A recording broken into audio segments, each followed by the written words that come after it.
Hello guys, আমার নাম মিন্না। কেমন আছো? তো হ্যালো গাইস, আশা করি তোমরা সকলেই ভালো আছো। আমিও ভালো আছি। তো আমরা আগের পার্টে দেখিয়েছিলাম ভূতের এই বাড়িটার লুক, আর এই পার্টে দেখাবো, এই পার্টে শোনাবো তোমাদের এই বাড়ির ইতিহাস, শত শত বছর পুরনো ইতিহাস। এই বাড়িটা অনেক বছর আগে একটা আগ্নেয় মন্দির ছিল। মন্দিরটা আমরা অনেকেই পূজা করতাম।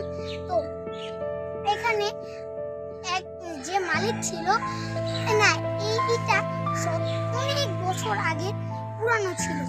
যে জায়গাটার মালিক ছিল সে জায়গাটা বিক্রি করে ফেলেছিল। পরে যার জায়গা হয়েছিল এই জায়গাটা, সে এই মন্দিরটাকে ভেঙে এই বাড়িটা তৈরি করছিল। তৈরি করার পর আমাবস্যা আর পূর্ণিমার দিনে তারা ঠিক করে ঘুমাতে পারত। এখানকার পরিবেশ আমরা আগেই বলেছিলাম ভালো নয়। এখানে অনেক ধরনের আওয়াজ, শত শত জানোয়ারের আওয়াজ থেকে ওরা ঘুমাতে পারতো না, তাই এখন ওরা আর এখানে থাকে না। খুব নীরব, ভয়ানক। রাত্রিবেলা পুরাই নীরব হয়ে থাকে এখানটা। আর বুঝি না রাত্রিবেলা পাখিদের সাথে কি হয়। পরে সকাল হলে আমরা যে সময় এখানে আসি তখন দেখি এখানে অনেক পাখির মরদেহ নিচে পড়ে থাকে। তো দেখেন গাইস, এখানেও একটা পালক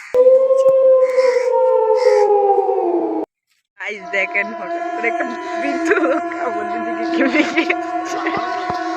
গাইস, এই বাড়িটার কি খারাপ অবস্থা।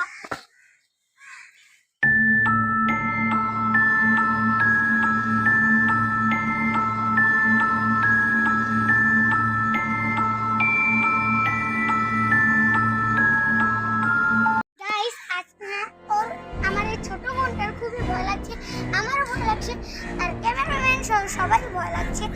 তো আমরা এখন বিদায় নিতে চাই। তো বাই বাই গাইস দেখেন, হঠাৎ করে গাছটা নাচছে। গাইস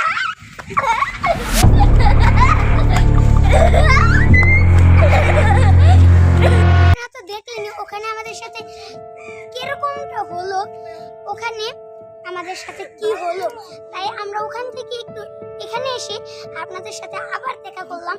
তো এখানে আমরা বিদায় নিতে চাই। আবার পরে একটা ব্লগে আপনাদের সাথে আমার দেখা হবে। আপনাদের যদি এই ভিডিওটা একটু ভালো লেগে থাকে তো একটা লাইক করে দিবেন প্লিজ। তো আমরা এখন এখানে বিদায় নিচ্ছি। Bye bye.